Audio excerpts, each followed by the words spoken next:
We all know the feeling, watching the clock, counting down until the bell finally rings at 2:30. But next year, the school day may be up to 25 minutes longer. We have the developing story.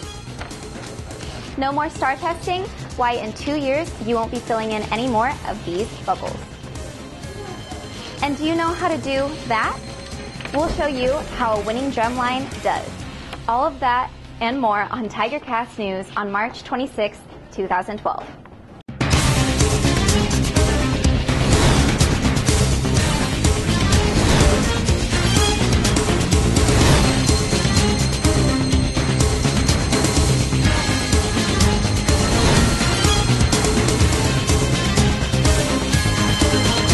From the Eye of the Tiger, this is TigerCast News with Brooke Lusk and Daniel Wetter. Hi, I'm Brooke Lusk. And I'm Daniel Wetter. We want to get straight to that developing story on PAWS. Teachers will be voting today whether we will even have PAWS next year. They will first vote whether to keep it, then on various options if PAWS were to continue, including the possibility of a longer school day next year. Jessica Wang has the story for us. That's right, the school day may be 25 minutes longer next year if some teachers and administration got their way. This news comes after teachers at a faculty meeting last Tuesday brought up the plan for the first time. The plan is yet another effort to keep PAWS period running. Under the proposal, the school day would run from 7:30 or 7:35 to 2:50 or 2:55, extending the day by 25 minutes.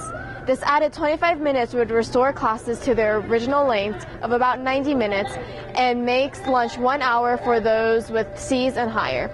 Those with lower grades would attend PAWS period.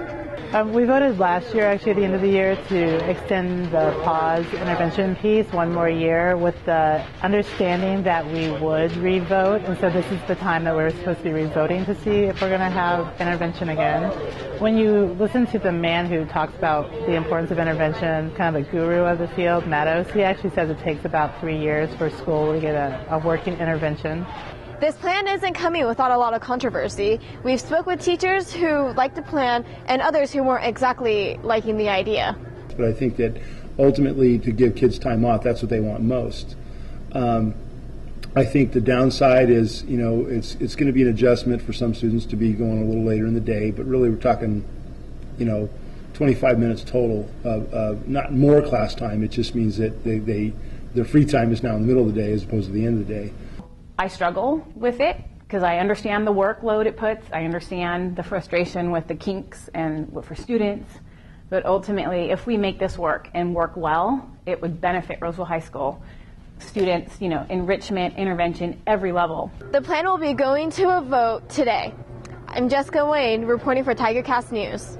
Thank you, Jessica. We want to note that multiple teachers who expressed negative sentiments toward PAWS refused interviews because they fear speaking against it in front of administration.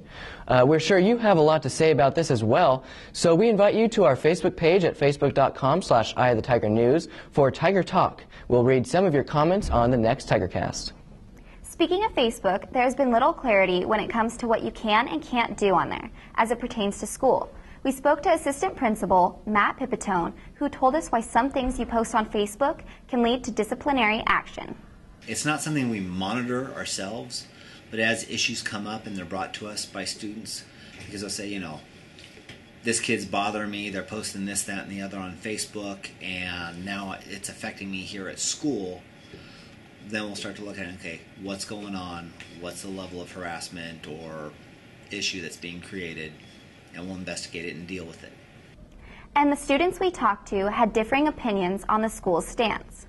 I think it's unfair because it's their own personal life, and like it's not the school's deal to go on their own like Facebook and like snoop through their personal stuff. I mean, whatever happens at school like stays in school. It doesn't have to go throughout for social media networks and stuff. If they're saying something bad about a different student, then they should probably get in trouble for it because that would involve the school. But they probably shouldn't put it all over the internet. I don't think it's a problem. I think the school should stay out of students' business. Star testing is right around the corner, but the days of filling these bubble sheets are numbered. In just 2 years, students will no longer be taking the California Standardized Test, commonly referred to as STAR testing. New standards called Common Core will replace the current standards as well as the tests. The new tests given will be more intuitive, have less multiple choice questions, and be administered on computers. We would be creating thinking people. I think that's so important. Not people who tune out and just let life flow by, but thinking people who analyze what goes on around them, who plan ahead for who they want to be and what they want to do.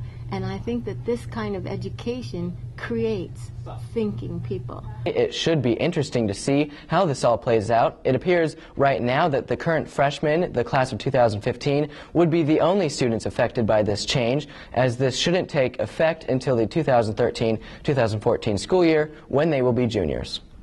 And moving on to a story that affects current seniors. The annual senior alphabet compiled by the yearbook staff was recalled.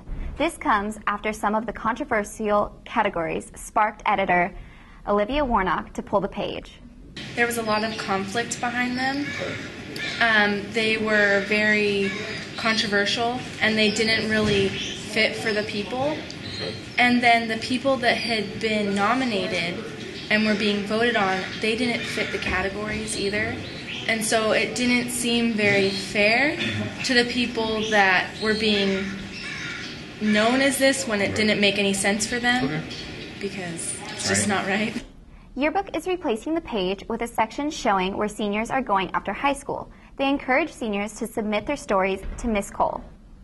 Here's an important story to all you juniors and seniors. CSU's, the California State University system, will be freezing all enrollment next spring and possibly the following fall. If you're a current junior, this means if you apply to a CSU next year, you will not have the luxury of early admissions and you may not get a spot at all. If you're a senior this year and plan to attend a community college and then transfer to a CSU in spring 2013, you will not be admitted at all. Only a few hundred will be allowed to transfer.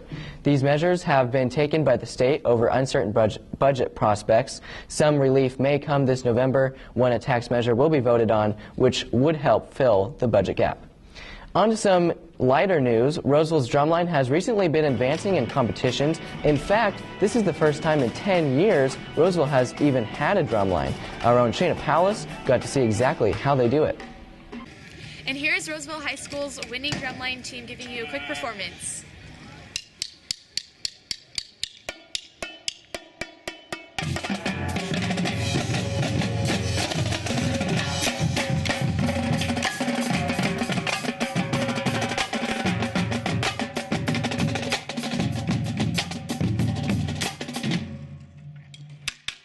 And what's your favorite beat to perform? My favorite thing to perform is called the diddle roll, or the double stroke roll, is what we call it. So all it is right, left, right, left, right, left. And when you get it faster, it goes like this.